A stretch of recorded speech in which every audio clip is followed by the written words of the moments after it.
Hey guys, Sai from Ace Podcast Nation. You can keep up to date with what's going on Twitter at ACEcast Nation and our Facebook page. All our latest shows and videos, you can go to our YouTube channel, hit the subscribe button, and then hit the bell to get notifications every time we upload a video. So you may have caught our first video where we discussed the MCU Phase 1. Today we're moving on to Phase 2, which is the juicy stuff. Joining me is my buddy from the Conspiracy Theory shows, Rhys. Say hi, Rhys. Hi, Rhys. So we talked about in the first episode of this, a decade long of storytelling. We went through the two Iron Man films, and we tried to keep it relatively short rather than going through each film blow by blow. But obviously, Phase 1 culminated with Avengers, and it's a bloody awesome film, if I do say so myself. So the first film in Phase 2, which was in 2013, was Iron Man 3. Often slated as the worst of the Iron Man films. However, this might be a hot take, it might not. I disagree. It's one of my favourite Iron Man films. And the reason it's one of my favourite Iron Man films is because it was directly after Avengers, when he'd flown up in the black hole and taken the nuke up there. And I liked that he didn't just go back to his normal life and blah, that was fine. Remember the last week when we fought a load of aliens? It was like it impacted him and he had PTSD. And he was like struggling, and I liked the whole arc of that side of it. The storyline was a bit ropey, some of the baddies, and I think a lot of the reason people don't like it is because they teased the Mandarin as a baddie and then didn't do the Mandarin as a baddie. They did Trevor Slattery pretending to be the Mandarin, and I think that's what puts people off. But from I'll be honest, I didn't like Iron Man 3. I don't think there was really any need for the film. Yeah, I can agree with that. I think it was probably the wrong time, but I liked his storyline, that it wasn't just like, oh, we fought aliens last week, we nearly all died, but back to normal. I flew a nuke into space type thing, and that's the ongoing joke, isn't it? Where he sort of says like, "Did I ever mention when I took a nuclear weapon up into space?"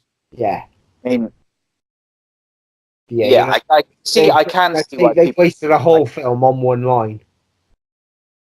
Yeah, pretty much. I think. Yeah, it's like I can see why people don't like it. All it really each film introduces us to a plethora of different things. All we had from Iron Man 3 really was the different suits.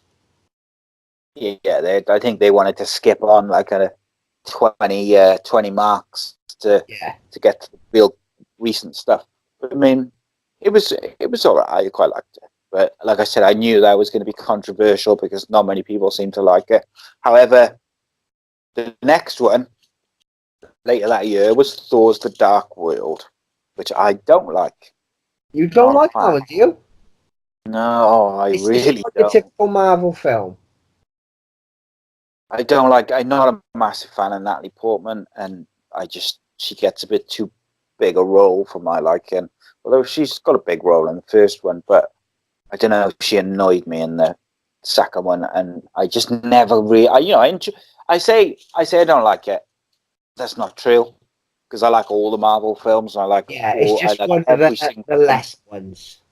Yeah, but this one is down the sort of bottom of my list of films that I like. I like it, but I'll agree with you there. If I had to, compile a list of Marvel films in order of enjoyment, it'd be down the bottom somewhere. I wish they'd had more of the Warriors 3 in this one as well, because I thought they did a great job with those in the first Thor film, introducing them all, and Jamie Alexander and like his buddies, and then in this one they didn't do as much, or what they did do I didn't find as entertaining and engrossing as I did in the first one. But Yeah, and then, they tickled us a touch with Thanos, didn't they? yeah. So, like the Dark World, what I did like in the Dark World is the post-credit scenes, because that's when you saw the Collector for the first time, when they take the ether, wasn't it? The red stuff to the Collector at the end, and you see, oh shit, it's the Collector, and he's collecting. So the mid credit scene, you had Sith, Lady Sith, and Volstagg visit the Collector and entrust the ether to his care. And commenting that the Tesseract is already in Asgard, and you can't have two Infinity Stones in the same place. And then as they leave, the Collector states his desire to sort of say, "I want all 5 stones." And then the post credits, the very last credit scene is just Thor and Jane Foster reuniting, which, Yeah, like I that was say, a love story that never really went anywhere. yeah. Well, she kicked off, I think, didn't she? She didn't like. I think she wanted a bigger role, and I think she's a bit, in terms of what fans think of her. I think some people like her, some people don't, and I think she wanted a bigger role, and she couldn't agree in a contract. I think I'm right in saying that, but I don't know for definite. Would surprise me. No, that's it. You would, though, wouldn't you?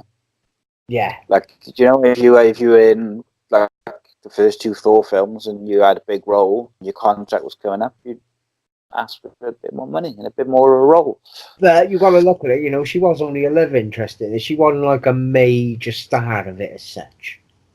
Well, I think the reason, I'm sure I read somewhere that obviously in the comics, Jane Foster becomes Thor after Thor. And I think she wanted to go down that route for the female Thor. Yeah. And they didn't. Or if they did, they didn't want to go down it with that character. And they hadn't built that character in any way to do that. No. So I'm quite glad they didn't. Yeah, they haven't even tickled that one, have they? So. No. 2014, then you had the Captain America: The Winter Soldier. The Soldier, yeah. Favorite. It's one of my favorite films. That is. It's definitely in my top 5 Marvel films. The moment when you first realize that the Winter Soldier is Bucky, is like, I still remember that. It's like, oh shit, it's Bucky. Because before I watched this, I didn't know who the Winter Soldier was in the comics. I didn't either. That's why it was the nice surprise for me. It was really good. And I really like the guy who plays Crossbones in this, Frank Grillo. He's not Crossbones in this, but he's the guy who turns into Crossbones. Yeah. This was like it was like a change of pace, because it was like a spy. It was almost like a spy thriller, but with comic book characters woven into it. It introduces you to Falcon for the first real time. So you've got Colby Smulders is back as Maria Hill, and you've got Haley Atwell is in it on and off as Peggy Carter, and you've got Robert Redford as the bad guy, the Hydra guy at the end, and Black Widow. So like, even though it was a Captain America film and not an Avengers film, there's actually some huge names and huge characters in this film. Yeah. And obviously it gets even bigger when they move to Civil War. But I mean, yeah, this is definitely one of my favorites. I just like the way they built it up, and it was like the big twist. You had like a twist with it being Bucky, if you didn't know, and then you had the twist sort of towards the end when you find out that the majority of them are Hydra. Yeah, it's pretty good. I like this one.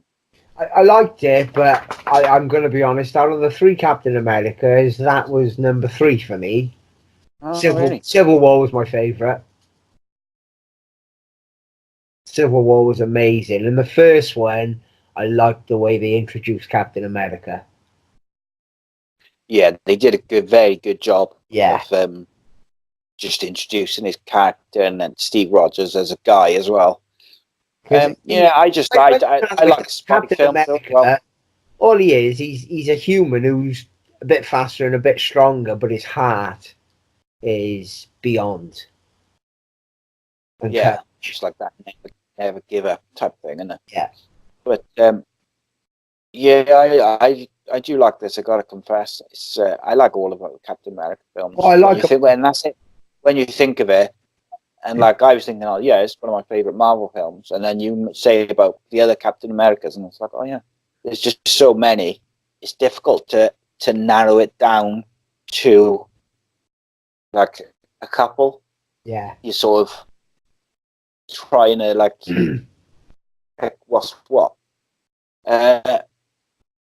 Yeah, so there was a lot of big characters in this, and it's a good, I like the twist, and I like the bit at the end when Robert Redford's character thinks he's like winning the day, and Black Widow's got the mask on, like pretending to be one of the Hydra people, and I like that bit. I like spy sort of thrillers as well. This was like right up my alley. This was. Yeah, it wasn't a superhero film, was it, as such? No, it wasn't. And then following on from this, you had definitely in my top three was Guardians of the Galaxy 2014, which was just incredible. It's so funny and it's so good. Captain America, sorry, Guardians of the Galaxy is just, it's got everything you want. It's like, yeah, because none of them are really like superheroes, are they, as such? No, but they're major players. Yeah, and it's like that thing we talked about in the first video with Iron Man. It's like he wasn't like this big, well-known superhero. Like people said when they announced Guardians of the Galaxy, people said, "Why are they doing that?" Yeah, because I'll be honest, I didn't like the look of it at first. Well, I didn't know any of the characters. I didn't know any of the characters, and the clips I saw, I wasn't that impressed. I literally just watched it because it was a Marvel film, but I think I got. By the time it came out, I was relatively up to date, like with who they are and stuff, just because I looked at, you watch videos and people discussing it and stuff. But it's just got the right mix of everything. And what I liked about it is, apart from I think it's a good standalone science fiction for it, like blockbuster, is you brought back Thanos for the first time as like a relatively big character throughout the film. Yeah. You had Ronan and all the good baddies, but you also, so it linked, even though it was completely different, it was in space, there was no Avengers in it, there was no real links to the characters you'd already knew, apart from Thanos.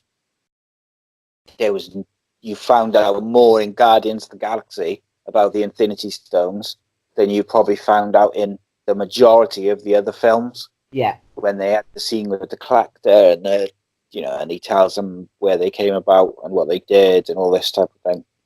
But yeah, Guardians 1 is definitely in my top 3 of all of them.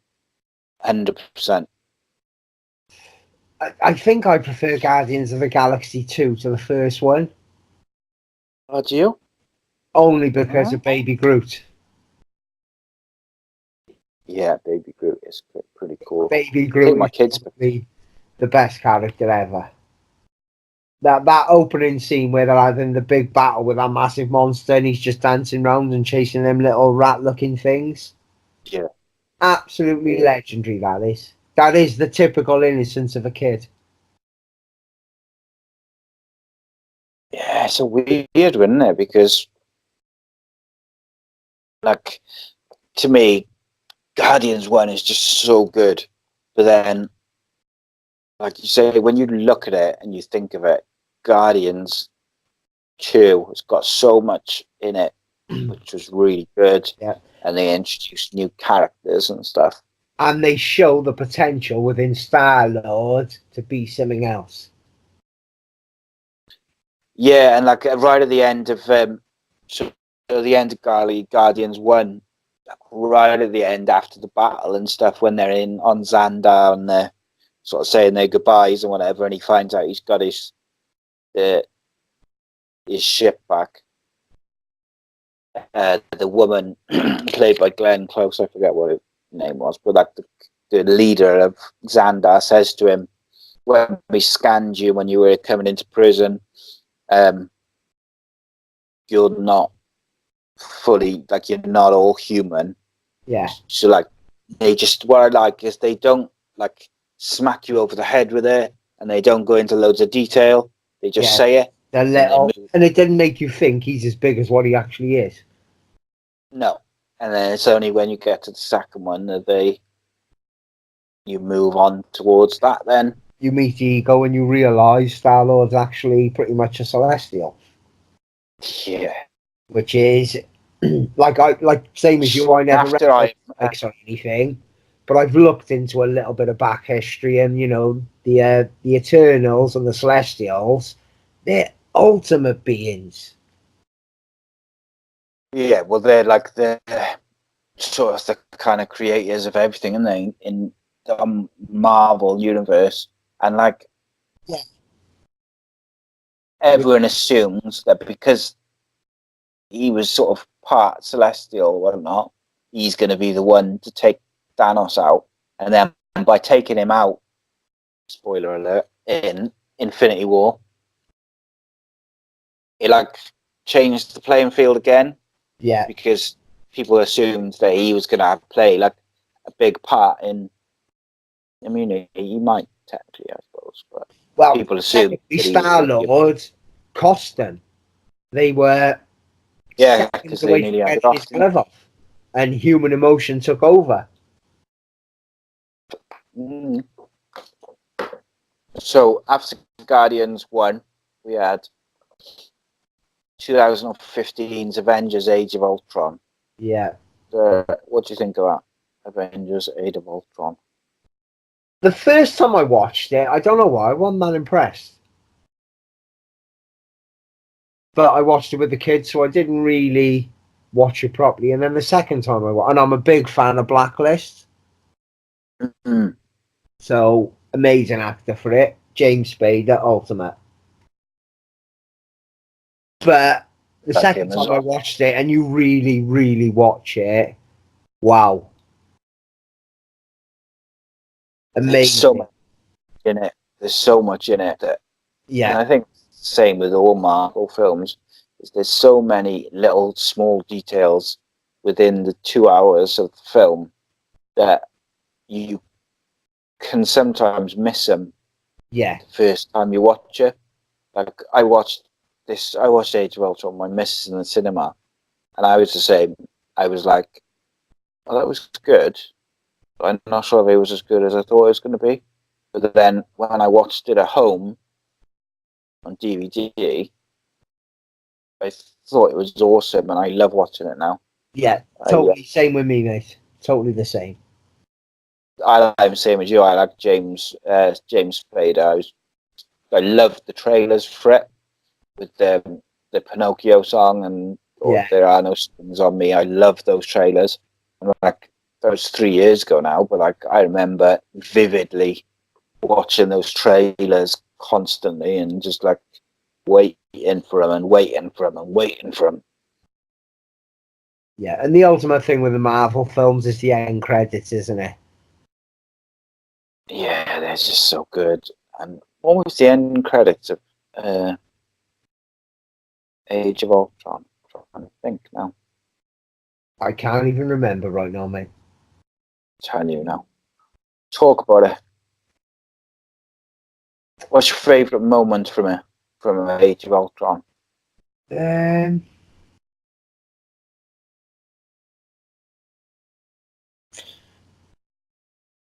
Gotta be when what's his face saves Hawkeye, isn't it? I think it's when Ultron actually becomes Ultron. Yeah, when he goes in, when it's all like, when he's all messed up and that. Yeah, and you're like, wow. It was a bit Terminator-esque. Yeah, I like the scene where And they're you all think to trying yourself, what have they unleashed here? And you don't realise how powerful he actually is until, you know, the film goes on a little bit. Yeah. And then, and Vision. Amazing character.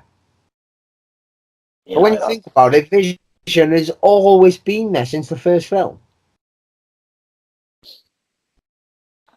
Yeah, it's weird, isn't it? Yeah, it was Tony's computer all the way through. You know, you hear that voice right the way through it. And even though we know the actor, you still don't really put a face to it, but they nailed it with the way everything about Vision. Yeah, and I think they what they did really well was you had Paul Bettany doing the voice of Jarvis, but they did it in such a way that it just you never really thought of it as Paul Bettany. It was just like it's a computer voice. Yeah, so you just never thought of it. So yeah, I like that. So the in the mid credit scene on Age of Ultron, Thanos, who's like he's pissed off with the failures of all the people he's sent, he puts the gauntlet on himself the first time and said vows to retrieve the Infinity Stones himself. Yeah, just come back to me then as soon as you started saying it.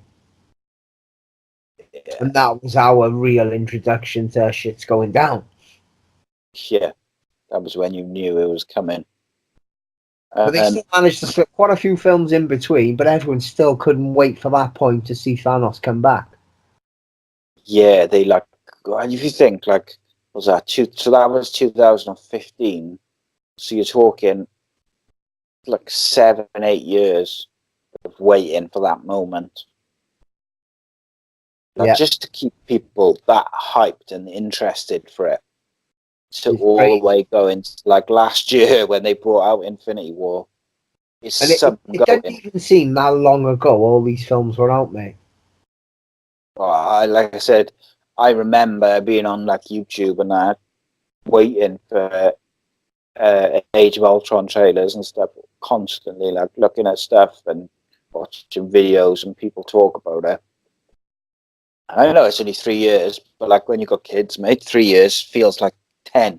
Oh, didn't it just? You know.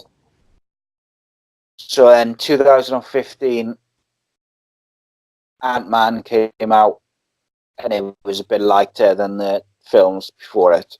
Again, not your typical Marvel film, is it? Well, no, he's a thief, isn't he? Yeah, and it was one of them. I didn't think I was going to enjoy it. I'm not sure. I like. Amazing. Actually. Yeah, it is really good, and I Again, though, this is all down to the casting. Paul Rudd. I couldn't imagine a different actor being Ant-Man. You know, if you had another choice, every single one of the Marvel characters, pretty much, the ones they've got now, if you could choose someone else to play that character, you wouldn't. Whereas, look at the beginning, like when they changed Hulk, War Machine, they dabbled with a few, but now they've nailed it. Every single character they bring in is spot on for the person they're going to play. Yeah, and like Ant-Man had some big. They all seem to have big names, but like I like Evangeline Lilly. Yeah, Corey Stoll's really good as Yellow Jacket as well. I think he plays that character really well, and you can feel why Hank Pym hates him and didn't trust him and that type of thing. Yeah. And then you could feel why he's pissed off because he didn't help him and he didn't give him the Pym particle. Yeah.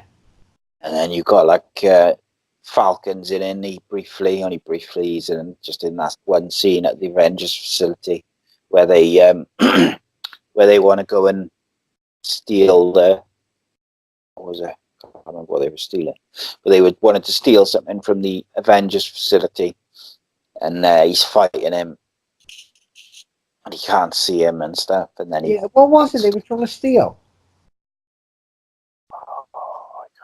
I watched it the other day with the kids as well, so I should know. I've seen It was Ant-Man and the Wasp 3 times lately. The kids love that one now. It was quantum, something to do with the quantum. It was power the quantum realm thing. Yeah. They wanted to build. I can't remember what it was. I'm still not 100% down with what the quantum realm exactly is. And why is it not being touched on before? Well, I think because the only people to ever be there and come back is obviously Wasp and Janet Van Dyne and Ant-Man. So, like, if you think before he went there, no one had ever been there and no one had ever come back. So then they can't have touched on it, if you get what I mean. But I think it's going to play a big part in Endgame, isn't it? I think. Yeah, I think because obviously at the end of Ant-Man and Wasp, they're gonna they disappear and he's stuck in there. I think that he's gonna end up being spat out somewhere. Don't quite know where. His powers are going to be at that time.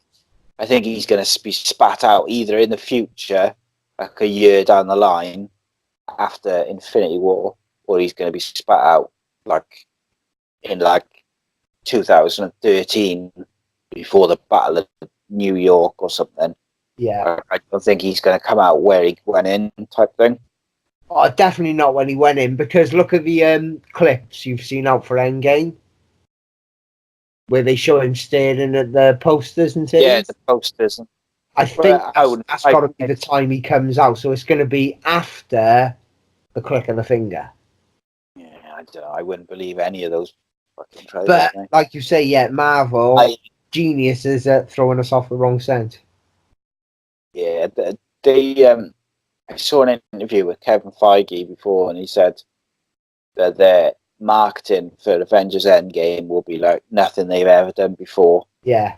You will only see the first 15 minutes of the movie in the trailers, and not everything which is in the trailers will be in the films. They already did that with Infinity War, didn't they? Look at the beginning. Yeah. They've got them all running through Wakanda. But this all plays into my ultimate theory. Maybe that did actually happen. All right, go on. Well, I think.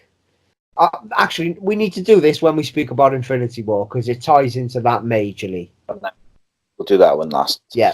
So, in the mid-credit scene of Ant-Man, Hank Pym shows his daughter the Wasp prototype suit he's been designing for her.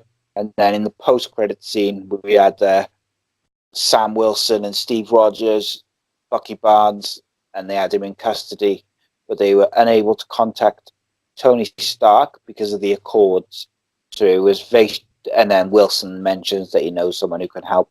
So basically what it was the scene from Civil War where some stuff's gone on and they got to contact Ant-Man, which was, again, that was a weird way of doing it because they hadn't done that before either, where they just plucked the film from the film, plucked the scene from the film that was coming out next and just chucked it in the end credits, which, that's different. Again, they've changed the game so many times on how they promote and the thing is, you've got to be fair to them. No matter what they do now, they nail it every single time. That's it. It's a weird, and it's even like we said, even the films that like we've talked about, or we're going to talk about, where you say, "Oh, not sure they're great," or "Not one of my favorites," they're still all amazing. Yeah, and like I lost count of how many times I've watched them all in order from start to finish with the kids. Yeah. I love doing it. It's takes as I much. just want to say, though, because we're not going to speak about this film in any of the phases, but I love Deadpool. Yeah, Deadpool is awesome. How can you not love the guy? Forward to a couple of years down the line when he pops up. He's got to come back in at some point, haven't he? And the X-Men, come on. No, the X-Men and Fantastic Four will, but they'll recast them. But well, they've already recasted the Fantastic Four with them young ones, didn't they? yeah, but they won't. They'll recast them again. I think they're going to stick. Do you? I don't. They did dreadfully bad. Yeah. So I think, but now they're with Disney, they'll recast all of them. The only one they won't recast is Deadpool. And they've said that as well, which I'm quite glad about, because Ryan Reynolds is amazing, mate. Yeah, he's so good, isn't he? Yeah. So good. Perfect. So that's the end of phase 2. So before we end this video, and then we make another video about phase 3, tell me one of your theories about Avengers Endgame then. Okay, I'll tell you what. How do you think they'll get the people who've been dusted back? They're going to go back in time. Back in time, what? Yeah. And we'll talk more about it in phase 3. There's a lot that's got to happen before they go back in time. I don't think all these people are tied into the Soul Stone or anything like that. I don't think they're in the quantum realm. As it stands, when we watched Infinity 4, when he clicked his fingers, all them people died. They didn't go to a different realm or anything like that. They died, end of story. And not just on Earth, all over the universe. See, in the comics, all those people, they go to the Soul Stone. Yeah. And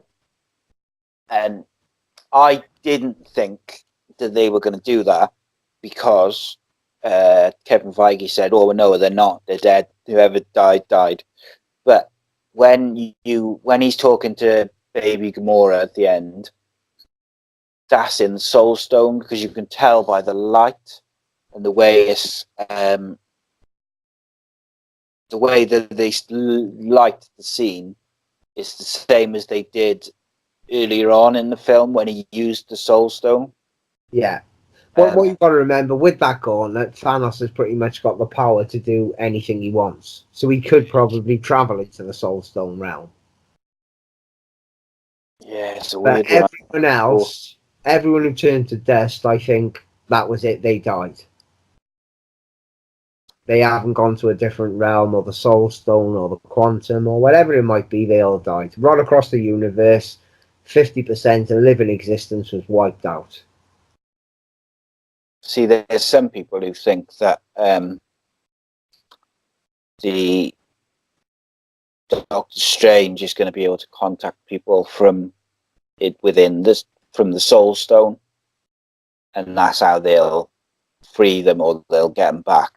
I don't think that'll happen, but there is a slight precedent to it from the Doctor Strange movie, but we're not going to talk about that, because we're going to move on. 3. And indeed. So thanks for joining me, Rhys. Cheers for the people for joining us. We've finished phase 2. So join us for the next video where we discuss phase 3. Follow us on Twitter at ACEcast Nation or _Nation, and subscribe on YouTube and come say hi. Cheers. Bye all. Laters.